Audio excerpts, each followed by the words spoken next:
जैसे कि आप सबको पता है कि आपका अब नेक्स्ट एग्जाम विज्ञान विषय का होना था, लेकिन उसके पहले आज जो इंग्लिश का पेपर हुआ है उस पर मैं चर्चा कर लेता हूँ। देखिए, अलग अलग स्कूल के बच्चों को मैंने क्वेश्चन पेपर देखा है।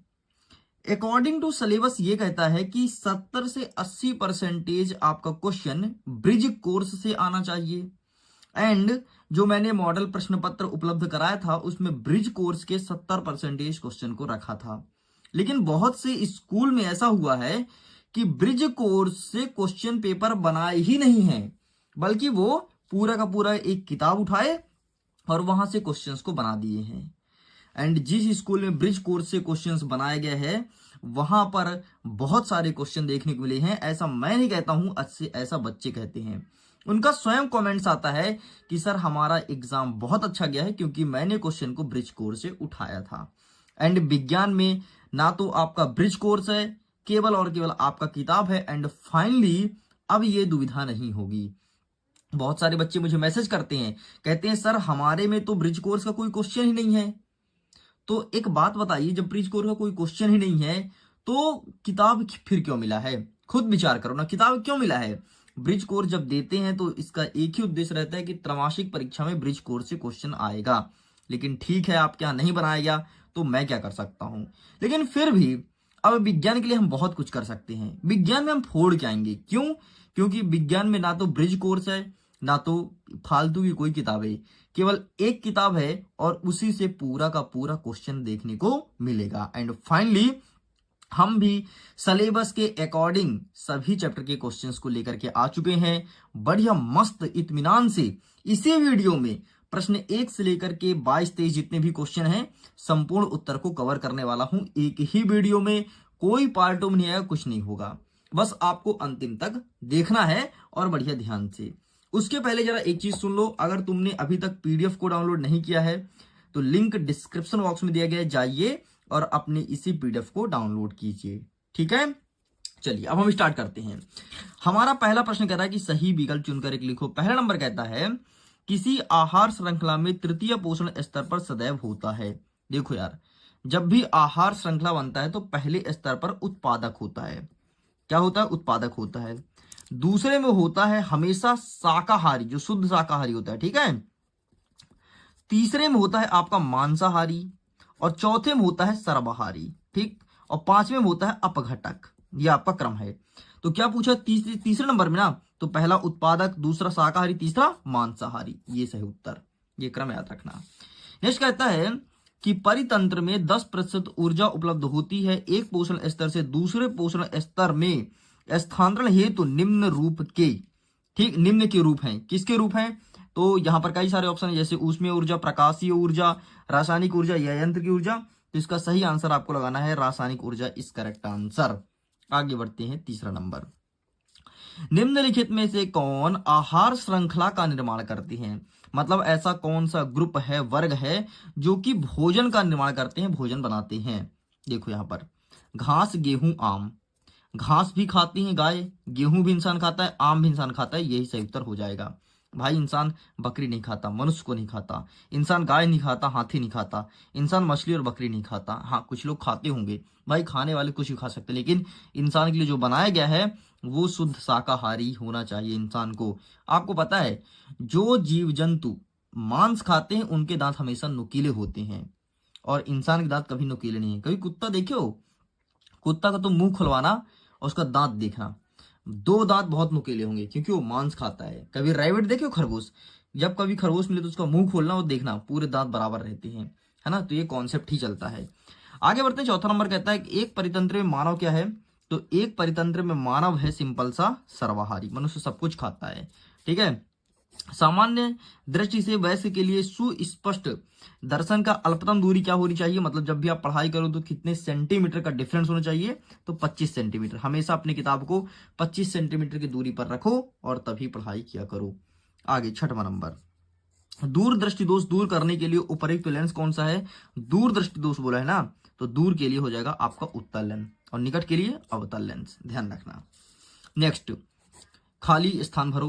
प्रिज्म द्वारा डैश डैश रंग की प्रकाश किरण का विचलन सर्वाधिक होता है। तो प्रिज्म में बैगनी रंग का सबसे अधिक होता है, बैगनी। ठीक, नेक्स्ट, आकाश का रंग नीला क्यों दिखता है? तो प्रकाश का प्रकीर्णन के कारण। नेक्स्ट, श्वेत प्रकाश का रंगों में विभक्त होना क्या कहलाता है? तो वर्ण विक्षेपण कहलाता है। नेक्स्ट, डैश डैश लेंस एवं डैश डैश दर्पण में प्रतिबिंब सदैव छोटा और आभास सीधा बनता है। तो यहां पर हो जाएगा अवतल दर्पण और यहां पर हो जाएगा उत्तल, सॉरी अवतल लेंस और उत्तल दर्पण में प्रतिबिंब सदैव छोटा और सीधा बनता है। नेक्स्ट, वस्तुओं को हम डैश डैश की उपस्थिति में देख पाते हैं, तो प्रकाश की उपस्थिति में। वस्तुओं को हम प्रकाश की उपस्थिति में देख पाते हैं। ऊर्जा के स्रोत भोजन को बाहर से शरीर के अंदर ग्रहण करना क्या कहलाता है? तो इसे कहते हैं पोषण। तो यहां पर हो जाएगा पोषण। ठीक, चलिए इस प्रकार से कंप्लीट होता है। अब देखते हैं प्रश्न क्रमांक 3, सही जोड़ी बनाइए। इसमें पहला नंबर कहता है कि प्रबल अम्ल, ठीक है, तो आइए इसको फटाफट मैच करते हैं। प्रबल अम्ल आपका HCl हो जाएगा, हाइड्रोक्लोरिक अम्ल, जो कि मनुष्य के पेट के अंदर होता है और भोजन पाचन में सहायक है। धातु, तो धातु का आप सिंपल सा सुचालक लगा देना। जाइलम, तो जाइलम का सिंपल सा लगा देना। जाइलम का यहाँ पे ऑप्शन ये है, जल का परिवहन करता है पेड़ पौधे में, ठीक है, जाइलम। ये हो गया तीसरे का। नेक्स्ट क्या कहता है? मास्टर ग्रंथि, तो इसका सही आंसर आप लगा दोगे पीयूष ग्रंथि। नेक्स्ट क्या कहता है? मेंडल, तो मेंडल क्या है? अनुवांशिकता का नियम है, ठीक है, दिया लगा देना पांचवे का। और क्या? सरल रेखीय पथ, ये प्रकाश का किरण, ठीक, प्रकाश किरण। इस प्रकार से कंप्लीट होता है। आगे देखते हैं सत्य और असत्य बताइए, ठीक है। क्लोरोफ्लोरोकार्बन मतलब CFC, इसे कोड में बोलते हैं CFC, ठीक है, ओजोन परत का क्षरण करते हैं, बिल्कुल सही बात है भाई। फ्रिज से CFC निकलता है आपके, और जो AC होता है ना घर में लगाए होते हैं, उससे CFC निकलता है। और खराब फ्रिज और खराब AC कहीं बनते नहीं है, रिपेयर नहीं होता, तो इसको खुले में फेंक देते हैं और यही जाकर के ओजोन परत मतलब O3 का क्षरण करता है। O3 क्या है? ओजोन परत का ही एक सूत्र है। नेक्स्ट कहता है पृथ्वी की सतह से ऊपर वायु से घिरा क्षेत्र क्या पर्यावरण कहलाता है? बिल्कुल सही। नहीं नहीं नहीं, क्या बोला? पृथ्वी की सतह से ऊपर वायु का घिरा क्षेत्र। नहीं रे, वायु का घिरा क्षेत्र पर्यावरण नहीं कहलाता, गलत होगा।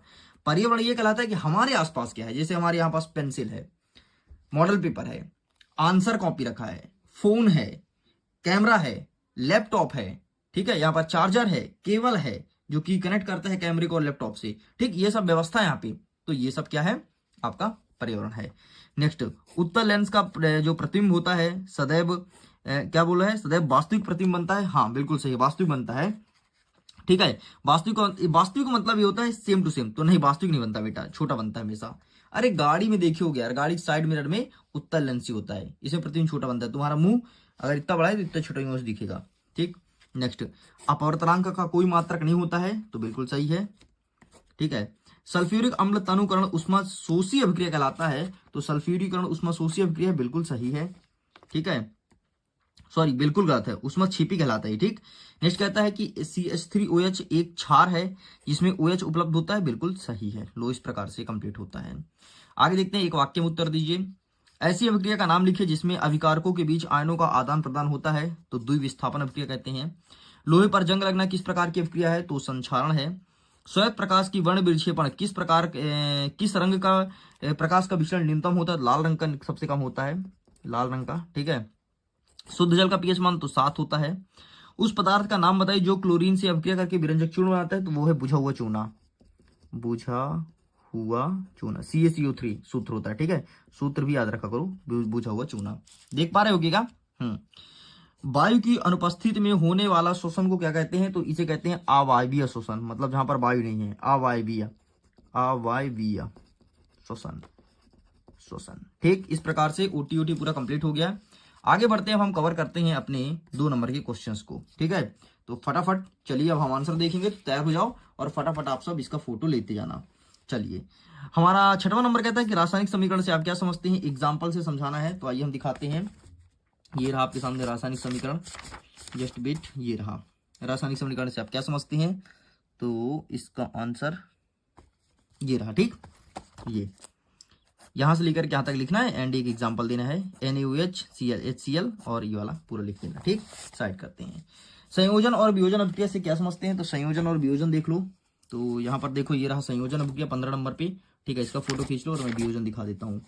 ये रहा आपके सामने वियोजन अभिक्रिया, तो इसका फोटो क्लिक कर लो, ठीक है। नेक्स्ट कहता है कि विस्थापन अभिक्रिया किसे कहते हैं? उदाहरण देकर के समझाइए। तो आइए विस्थापन दिखाते हैं कि विस्थापन क्या होता है, ठीक है। विस्थापन मतलब होता है डिस्प्लेसमेंट, ठीक है। तो ये रहा विस्थापन अभिक्रिया। जब कोई अभिक्रिया एक तत्व से दूसरे तत्व में उसके यौगिक को विस्थापित कर देती है उसे कहते हैं विस्थापन। एक एग्जाम्पल जरूर देना, ठीक है। साइड करते हैं। नेक्स्ट कहता है रिडॉक्स अभिक्रिया से आप क्या समझते हैं, तो ये रहा रिडॉक्स अभिक्रिया, ठीक है। रिडॉक्स अभिक्रिया में अपचयन और उपचयन साथ में होता है, ठीक है, साथ ही विस्थापित भी होता है। रिडॉक्स अभिक्रिया मतलब जिसमें अपचयन और उपचयन साथ में हो उसे कहते हैं रिडॉक्स अभिक्रिया, ठीक। उदाहरण बोला है ना, उदाहरण देना पड़ेगा भाई, ये रहा उदाहरण, ठीक, ये उदाहरण तुम दे देना। चलिए साइड करते हैं। 8वां नंबर कहता है कि वायु में जलने से पूर्व मैग्नीशियम रिवर को साफ क्यों किया जाता है। वायु में जब जलाते हैं तो मैग्नीशियम रिवर को साफ क्यों करते हैं, ठीक। तो ये रहा कि साफ क्यों करते हैं। आप अगर मैग्नीशियम रिवर को साफ कर देंगे ना तो ज्वाला अच्छे देता है, इसलिए साफ किया जाता है, ठीक है। वस्तु को संक्षरण से बचाने के लिए क्या उपाय किया जाता है, तो सिंपल सा पेंट या वार्निश कर दो। अगर तुम पेंट पोत दोगे तो तुम्हारा संक्षरण से बच जाएगा, तो पेंट, है ना। लोहे पर पेंट ना पोत दोगे तो संक्षरण मतलब जंग लगने से यार बच जाएगा। नेक्स्ट 9वां नंबर कहता है कि ऊष्मा छेपी और ऊष्मा शोषी अभिक्रिया का उदाहरण सहित समझाना है। क्या क्या होता है ऊष्मा शोषी, क्या होता है ऊष्मा छेपी। तो ये रहा बेटा, ठीक है, डिफरेंस में है। ऊष्मा छेपी किसे कहते हैं, इसका ये परिभाषा लिखा गया है, इसका ये रहा, और एग्जाम्पल ये रहा, ये रहा, ठीक। बस इतना लिख देना। परिभाषा छोटा सा है, इसका परिभाषा छोटा सा है, और ये इसका उदाहरण, ये इसका उदाहरण, खत्म। चलिए साइड करते हैं। नेक्स्ट देखते हैं। अथवा क्या कहता है कि आलू के चिप्स की थैली में नाइट्रोजन गैस भरी होती है, क्यों। ऐसा क्या रीजन है कि उसमें नाइट्रोजन गैस भरते हैं। देखो नाइट्रोजन गैस जो होता है ना वो खराब होने से बचाता है, विकृत गंधिता होने से, इसलिए नाइट्रोजन गैस भरते हैं। बाकी फिर भी मैं आंसर दिखा देता हूँ, ठीक। ये रहा इसका आंसर, इसका स्क्रीनशॉट ले लो। चलिए साइड करते हैं। नेक्स्ट 10वां नंबर कहता है कि अम्ल और क्षार किसे कहते हैं, समझाइए। क्या होता है अम्ल, क्या होता है क्षार, ये बताना है। तो ये दिखा देते हैं फटाफट, अम्ल और क्षार किसे कहते हैं। ये रहा अम्ल और क्षार, ठीक, ये लिखा है अंतर, फोटो क्लिक कर लो। नेक्स्ट कहते हैं कि पीएच स्केल किसे कहते हैं, तो ये भी देख लेते हैं पीएच स्केल किसे कहते हैं। तो ये रहा आपके सामने 12 नंबर, पीएच स्केल किसे कहते हैं, ठीक। तो आप इसका फोटो क्लिक कर लीजिए। नेक्स्ट कहता है कि पीतल एवं तांबे की बर्तनों में दही एवं खट्टे पदार्थ क्यों नहीं रखनी चाहिए। ऐसा क्या रीजन है कि इन बर्तनों पर दही और खट्टे पदार्थ नहीं रखना चाहिए, ठीक। तो ये रहा 8वां नंबर, ठीक, इसका स्क्रीनशॉट ले लो। चलिए साइड करते हैं। नेक्स्ट अथवा में धोने का सोडा और बेकिंग सोडा का उपयोग बताइए। धोने का सोडा और बेकिंग सोडा का यूज, ठीक। तो ये रहा भाई साहब आपके सामने धोने का सोडा, और ये रहा बेकिंग सोडा, ठीक, पहले नंबर पे और तीसरे नंबर पे, तो ये आपको लिखना है। चलिए साइड करते हैं। नेक्स्ट कहता है कि पीओपी अर्थात प्लास्टर ऑफ पेरिस का 4 यूज बताना है। तो पीओपी का 4 उपयोग बताना है। तो पीओपी वाला दिखा देते हैं आपको, ठीक है। कौन सा प्रश्न है, प्रश्न क्रमांक 12, ठीक है। तो ये रहा इसका आंसर, पीओपी का उपयोग। हड्डी अगर टूट जाए तो जोड़ने काम आता है, ठीक है। तुम्हारे अगर दांत टूट जाए दांत तो बनाने काम आता है, और खिलौने वगैरह इससे बनते हैं, और घरों में डिजाइन वगैरह की जाती है पीओपी से, ठीक। ये देख लो। नेक्स्ट क्या कहता है कि अम्ल और क्षार में अंतर बताइए। तो अंतर अभी मैंने दिखाया था ना, ये यही अंतर, यही डेफिनेशन, यही परिभाषा सब अच्छे से पढ़ लेना। चलिए आगे देख बढ़ते हैं। 13वां नंबर कहता है कि भोजन के पाचन में लार की क्या भूमिका है। भोजन के पाचन में लार की भूमिका, तो आइए इसे क्लिक करते हैं, इसे देखते हैं, भोजन के पाचन में लार की भूमिका। तो ये रहा है आपके सामने, ठीक है। लार की क्या भूमिका है, इसका फोटो क्लिक कर लो, यही लिख करके आना है। चलिए साइड करते हैं। नेक्स्ट क्या कहता है कि हमारे शरीर में हीमोग्लोबिन की कमी के कारण क्या परिणाम हो सकता है। अगर मेरे शरीर में हीमोग्लोबिन कम हो जाता है तो क्या क्या लक्षण देखने को मिलेगा, ये चीज बोला गया है, एंड ये रहा इसका आंसर, ठीक। तो इस क्वेश्चन को अच्छे से प्रिपेयर कर लेना, आपके एग्जाम में देखने को मिल सकता है। आगे बढ़ते हैं। नेक्स्ट 14 नंबर कहता है कि जल से बाहर निकालने पर मछलियां क्यों मर जाती हैं, एंड मैं चाहता हूं इसका आंसर आप सब कमेंट सेक्शन में लिख करके दें। आपके लिए होमवर्क है, एक तो कह ही सकते हो ना, मैं देखना चाहता हूं कि आप कितना पढ़ते हो, कितना नॉलेज है आपको। तो प्लीज इसका स्टूडेंट्स आंसर कीजिएगा। जो स्टूडेंट इसका सही आंसर देगा उसको मैं हार्ट दूंगा, ताकि सभी बच्चे को पता चलेगा कि इनका आंसर सही है। अथवा कहता है कि प्रकाश संश्लेषण क्रियाविधि को सचित्र वर्णन करना है, चित्र द्वारा समझाना है, बढ़िया बकायदे। तो ये रहा भाई प्रकाश संश्लेषण, ठीक है। सचित्र बोला है क्या, नहीं, समीकरण बस बोला है, ठीक है, चित्र नहीं बनाना है। तो समीकरण इस प्रकार से लिखना है, समीकरण ध्यान रखो, तुमसे डेफिनेशन बन जाएगा। साइड करते हैं। नेक्स्ट 15 नंबर कहता है कि मानव की आहार नाल का चित्र बना करके नामांकित कीजिए। मनुष्य का आहार नाल, ठीक। तो ये रहा मनुष्य का आहार नाल, ठीक है। ये तुम्हें चित्र बनाना था, इसका फोटो क्लिक कर लो। नेक्स्ट क्या कहता है उत्सर्जन तंत्र का चित्र बनाओ, ठीक है। आओ उत्सर्जन तंत्र दिखा देते हैं। तो ये रहा उत्सर्जन तंत्र, तो इसका फोटो क्लिक कर लो, ठीक है। नेक्स्ट क्या कहता है कि मानव हृदय का स्वच्छ व नामांकित चित्र। तो ये रहा मानव हृदय का, ठीक। तो आप इसका फोटो क्लिक कर लीजिए। चलिए आगे बढ़ते हैं। अथवा कहता है कि धमनी और शिरा में अंतर बताइए। तो ये रहा धमनी और सीरा में अंतर, तो आप इसका फोटो क्लिक कर लीजिए, ठीक है, बहुत अच्छे से। चलिए साइड करते हैं। नेक्स्ट क्या कहता है, आक्सी और अनाक्सी श्वसन में अंतर बताइए। आक्सी और अनाक्सी श्वसन में अंतर, तो ये रहा आपके पास आक्सी और अनाक्सी श्वसन, तो आप इसका फोटो क्लिक कर लीजिए और इसी अच्छे से लिख लीजिएगा। आगे बढ़ते हैं। अथवा कहता है कि जाइलम और फ्लोएम में 4 अंतर बताइए। तो जाइलम और फ्लोएम में 4 अंतर, ये रहा आपके सामने जाइलम और फ्लोएम में 4 अंतर, इसका ही फोटो क्लिक कर लीजिए, ठीक है। आगे बढ़ते हैं। रक्त और लसके में अंतर पूछा है, ठीक है। देखो अभी मैं पढ़ा नहीं रहा हूँ, जल्दी जल्दी कवर कर रहा हूँ ताकि जल्दी कवर हो जाए और तुम प्रिपेयर कर सको, क्योंकि अभी सेकंड पार्ट भी तो लेकर के आना है। ये रहा रक्त और लसका, ठीक। आगे देखते हैं। अथवा कहता है कि गोली दर्पण किसे कहते हैं, कितने प्रकार की होती है, ठीक है। गोली दर्पण किसे कहते हैं, ये कितने प्रकार की होती है। 1 सेकंड जस्ट वेट, गोली दर्पण दिखा देता हूँ, ये रहा, ठीक है। तो ऐसा जिस दर्पण का परिवर्तन तल गोलीय होता है उसे गोली दर्पण कहते हैं। 2 प्रकार की होती है, एक अवतल दूसरा उत्तल, ठीक है। ये कंप्लीट होता है। नेक्स्ट कहता है लेंस की क्षमता से आप क्या समझते हैं, इसके मात्रक बताइए। तो लेंस की क्षमता से हम क्या समझते हैं, ठीक है। ये रहा लेंस की क्षमता, ठीक है। ये पूरा आपको लिखना है। चलिए साइड करते हैं। नेक्स्ट देखते हैं कि अथवा कहता है कि आवर्धक किसे कहते हैं। आवर्धक किसे कहते हैं, प्रश्न पूछा गया है, ठीक है। तो आइए इसे भी कवर करते हैं। आवर्धक, तो ये रहा, इसी के नीचे दिया है आवर्धक किसे कहते हैं, ठीक है। इसका फोटो क्लिक कर लो। चलो साइड करते हैं। नेक्स्ट 2 मीटर फोकस दूरी वाले अवतल लेंस की क्षमता ज्ञात कीजिए। तो ये रहा इसके सामने ये वाला आंसर, इसका भी स्क्रीनशॉट ले लीजिए। आगे बढ़ते हैं। अथवा कहता है कि हम उत्तल दर्पण में हम गाड़ी के वाहनों के साइड मिरर में उत्तल दर्पण यूज क्यों करते हैं। तो ये रहा इसका आंसर, 9वां नंबर, आप इसका फोटो क्लिक कर लो, ठीक है। नेक्स्ट क्या कहता है कि गोली दर्पण की वक्रता केंद्र और फोकस दूरी को परिभाषित कीजिए। हमें ये बताना है वक्रता केंद्र और फोकस दूरी। तो ये रहा आपके सामने फोकस दूरी और ये रहा वक्रता केंद्र, ठीक है। इसका फोटो क्लिक कर लो। चलिए आगे बढ़ते हैं। अथवा कहता है कि जब कोई प्रकाश किरण सघन से विरल में जाती है तो क्या होता है। तो ये रहा इसका आंसर, ठीक है। इसका फोटो क्लिक कर लीजिए। चलिए आगे बढ़ते हैं। अंतिम बस प्रश्न बचा है। अवतल, उत्तल और समतल दर्पण का उपयोग बताइए। तुमको पता है कि उत्तल, ये उत्तर लिखिएगा, यहाँ पर उत्तल है, ठीक है। उत्तल दर्पण भी कहाँ करते हैं, गाड़ी के साइड मिरर में, इसका दाढ़ी बनाने के लिए, इसका घरों में, ठीक। इस प्रकार से यूज करते हैं। बाकी मैं दिखा देता हूँ अगर तुम देखना चाहते हो। तो ये रहा, ठीक है। ये रहा आपके सामने अवतल दर्पण का, ये रहा आपके सामने उत्तल दर्पण का, ठीक है। एंड ये क्या समतल दर्पण बोला है ना, समतल दर्पण का कहाँ है भाई, जो अरे जो घर में लगाते हो समतल दर्पण है, ठीक है। यहाँ पर नहीं लिखा है लेकिन मैंने आपको बता दिया है, तो ध्यान रखना। चलिए आगे बढ़ते हैं। प्रकाश का परावर्तन का नियम क्या कहता है, और बोला है कि कुछ लेंस की फोकस दूरी ज्ञात की जिसकी क्षमता -2.0 डायप्टर तथा यह किस प्रकार का लेंस है, ठीक है। तो ये देखिए, ये रहा आपका, ठीक। तो इसका स्क्रीनशॉट ले लो।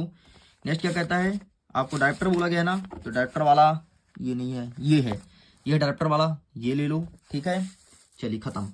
नेक्स्ट कहता है 23वां नंबर की विकृत गंधिता क्या है और क्लोर क्षार को परिभाषित कीजिए। तो ये रहा आपके सामने विकृत गंधिता किसे कहते हैं, ठीक। आप इसका स्क्रीनशॉट ले लो। और क्या पूछा है, क्लोर क्षार ना, तो वो ही दिखा देता हूँ जल्दी से और वीडियो करते हैं खत्म। ये रहा क्लोर क्षार। इस प्रकार से पूरा कंप्लीट कर दिया हूँ 1 से लेकर के 23 तक। वीडियो कैसा लगा, वीडियो पसंद आए तो वीडियो को लाइक कीजिए, दोस्तों के साथ शेयर कीजिए। फुल सोल्यूशन कंप्लीट कर दिया हूँ एक ही वीडियो में। एंड पीडीएफ को डाउनलोड जरूर कीजिएगा। टेलीग्राम पर जुड़ो, वहां पर सीधे बात होती रहती है। एक व्हाट्सएप ग्रुप बनाया गया है, लेकिन जो ग्रुप फुल चल रहा है, ग्रुप में जगह नहीं मिलता बच्चों को जुड़ने के लिए, तो टेलीग्राम पर जुड़ सकते हैं।